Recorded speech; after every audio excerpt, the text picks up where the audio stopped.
Hello, ladies and gentlemen. Pernigo bringing you some more Cosmonarchy content, and it features Art of Turtle and NICOLAS, Cosmonarchs that we love and adore.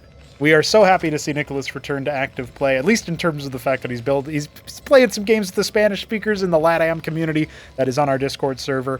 Yes, we speak Spanish there in one channel, and one text channel, one voice channel, and occasionally it leaks out. But we also have NICOLAS showing up to Weekend Wage. That's pretty epic. So, of course, I'm going to cast that. If you guys don't know who NICOLAS is, he goes by Pingoclator, XD Man, Aromavirus. The guy has been around the block, and he's done some wild things. So, he's a very cool player.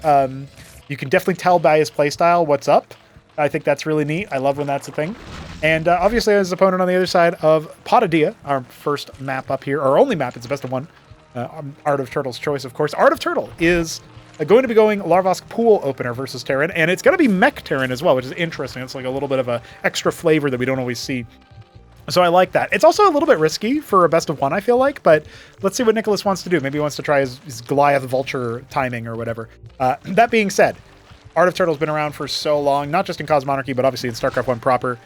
Been around. I want to say he was pretty active even before the remaster. Obviously, everybody played StarCraft before the remaster at one point. I say everybody, not technically true, but most people who are active either in Cosmonarchy or in, StarCraft 1 in general, as far as like the amateur space, they were playing back, before the remaster, back in the classic graphics that I still think are better.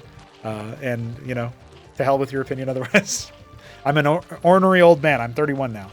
Anyway, the bottom line is Art of Turtle has been around for a hot minute. So shout out the homie. He actually just sent us his third monthly payment of $69 a month on our coffee page. What a Chad. And really dig you, guy. Obviously, that means that I always got to say, I hope AOT does well. But I also hope NICOLAS does well. He's just a funny guy. It's cool to have him active in the space. He's going for a Mason Scout, kind of late compared to what most people do. He's got his second Vulture out, laid the lobotomy mines down. And we are gearing up to see a little bit more action coming out. Zethicores, Quasilisks, that's what we've got from AOT. And he's going for a very fast Vornath Pond. By the way, it's worth pointing out... Wait, they already killed a Mason? I guess so. Yeah, that was fast. It's worth pointing out that AOT is a believer in the Nathracore, the flying Zergling. We saw that show up in... Arbuz Budesh versus Zevi. That was a recent match on the YouTube channel. And AOT is a fan of that. So he's already making two pairs. I mean, that's kind of epic. Obviously, we have the Goliath with the push, but he's not going to have any defenses immediately. Well, it's got a Cyclops. I'm making the Lodestone. I actually dig that NICOLAS does this. I feel like it might be a little bit early. You might want to get your Ministry down for your natural first. And it will be a 3 Vulture, 1 Goliath, 1 Cyclops push here, or maybe it won't be a push at all. The Quas are waiting to accept the incoming attacks, and meanwhile, AOT just maxing out on those resources, can get ready to expand soon, or at least put down a hatch inside the main base. The Nats will fly away, and we will see just Vultures waypointed across. That's kind of interesting, because the anti-air units being over here is helpful for dealing with the flyers. It's not something that I think NICOLAS was like ready for. You can tell because he's moving his anti-air units away now, right? He's thinking about making a push happen. The Nathacores are only now going to reveal themselves. The Vultures kind of threaded the needle of not seeing them. So he pulls back immediately, which is pretty good reaction time. And I feel like he might overcorrect on the... Yeah, I was a little bit worried he would do this. You don't actually need to... you don't need to do that with the Masons. Nathacores take so long to kill things, so... On the ground, anyway. So I don't feel like they are a requirement here. Now, the Cyclops is actually going to potentially go down because of the friendly splash damage. Instead, AOT will lose the 1 Nath and then fall away. Could probably stick the Goliath in the Lodestone or whatever, but... that's not the end of the world. No Ministry coming down. No expansion for AOT. This is a very sloppy game from by him. He feels maybe overly contained by the Vultures. Because this is like usually he has way more minerals than this. I wonder if he's like kind of experimenting with a style or something. Also, I think on the same day he was playing the Cosmonarchy Weekend Wage, he was also playing a 2v2 tournament in StarCraft 1. So, I mean, that's got to screw with your muscle memory, maybe. I don't know how easy it is for him to adapt. Face tanks some of those lobotomy mines, and now he'll send the Nathacores after the Vultures.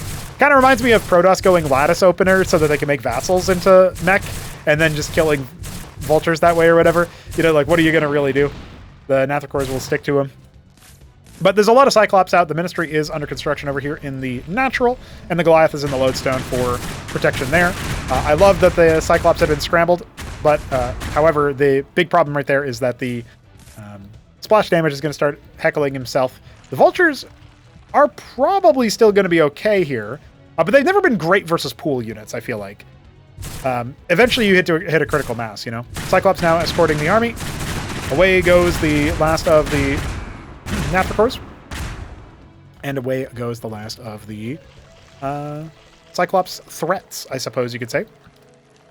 Vorvs coming out. They will definitely do some damage here. No mines have been laid.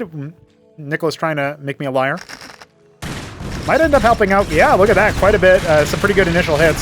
Cyclops obviously going to be beneficiaries of the slow movement speed afterwards. But no follow-up mines were laid in the middle of that, and so the pool units are eventually going to be clearing things out. The Goliath has a lot of HP. Very durable unit. Very tanky. 6 Hydras are on the way, though, to try to clear out the rest of these units, and I think they absolutely could. In fact, there's more Hydras than I initially thought. Holy moly, AO2 finally spent down his mineral bank. We are going to see more Vultures, more Cyclops, but the production hasn't really scaled up too much. Unloading the Lodestone makes sense. I promise those 2 Masons weren't in the Lodestone. They were already extricated. Evacuated. But yeah, the Hydra account is starting to get... I mean, it's been kind of scary already, but you look back at home, there's more than that. Maybe if there's some minefields that they walk into, it's a little bit of a different fight. Wow, NICOLAS just kind of throwing caution to the wind and charging into his own explosions. This is a losing fight on a long enough timescale, but the Goliath staying alive for so damn long, it will finally fall to the penultimate hit from that Hydra, basically. Whatever penultimate to the penultimate hit is. Penultimate. But there's not so many reinforcements here for NICOLAS. He might just get run down by the Hydras. Some quads coming out as well. So those are some nice hits. Not so many units left over here for AOT evacuation of the workers for the most part. NICOLAS, still has a much better worker, count, much better economy overall than his opponent. Oh, some friendly little mine hits there. Not exactly as friendly as you would like them to be. The Hydras will be sicking their spines into the Goliath. This mine was placed at the beginning of the game, and it will finally go off in favor of NICOLAS as he finishes off the Izira core that was heckling him. So more reinforcements coming in. AOT is not pushing the make a worker button. He's only making units right now, only military units. A little bit of a repair onto that Goliath. The Ministry is unlikely to go down. We have no add-on yet, and no 4th military structure for NICOLAS. So his army is going to continue to be on the smaller side. You can see burrowing some of those wounded units to get a little bit faster regen. And now 12 Droleths about to pop, so we will see that worker count start to scoop back up. AOT will actually take a worker lead soon enough. This one is, there were some worker losses incurred, and the second Ministry is not actively making any. So there's a lot of reasons why that might happen. Hydralisks are starting to be made. Pretty good versus Vultures. Not as great versus Goliaths, but if you have enough Hydras, it doesn't really matter. And we don't have any splash damage here, no Phalanxes. No Madrigals for multi-target either. The Ministry will actually go down if it's left over here, so it's a good thing NICOLAS is pulling it away. He's going to have to try to actively defend it if he wants to get it down in the first place. I'm a little bit worried for him. I'm a little bit concerned. We might be seeing NICOLAS go down, and AOT is the heavy favorite in this matchup in general, or in this head-to-head, I should say, in this him versus NICOLAS. He is the favored player, but the mech style maybe not exactly what NICOLAS needed. He might not have been feeling as strong about it when he was playing against Grass Eater, seeing how long Grass Eater held him off at the pass with just pool units. Or just Hydra units, rather. But obviously AOT went pool opener, so maybe it would have been better for the bio. The world may never know. Vornath, Ski-Backed, and now Shroud. I love when you see a whole bunch of different ones. And it looks like we're setting up for some drops. 3 Ovolets, 5 Ovolets. Yeah, mass drop is going to be the play. AOT wants to break him before he can try to mount some kind of comeback. Third base on the way as well. Down in the open ground, the Ministry, repaired back to a little bit above half HP, is going to be sent off over there. And look at that. AOT's just now evacuated. So it is open for business, as the 4th Fulcrum will finish up pretty soon. We don't have any add-on anywhere in sight, which does concern me a little bit. I feel like you probably want some Matadors versus the Bactyls, and you probably want Phalanxes versus everything else. So you need one or the other at the very least. I could see a lot of Madrigals working out as well, but you kind of... I don't know. That feels like it's more of an execution barrier on that style than the Phalanx. A bit more fire and forget. Speaking of, Palladium on the way. Anchor has been made. The Wraith actually spots the drops, so this is helpful because NICOLAS can immediately pivot over here and try to riposte this assault. Cyclops splashing down not just the Obelisk, but also all the units underneath it. The Ant Seal will be destroyed. And a couple of those units will get got as well. Maybe. Oh, yeah, one of the Obelisks actually goes down. So what do we end up with? Only 3 Hydras survive out of all of that. Not bad response there from NICOLAS. He's got an empty lodestone here. He's actually going to send 2 Cyclops into it. I don't hate that, but I also don't love it because, you know, the friendly splash. And we do have Skither Cores on the way for AOT, so clearly he's going to be trying something a little bit shenanigan-y. Shenanigans! Shenanigan Recore.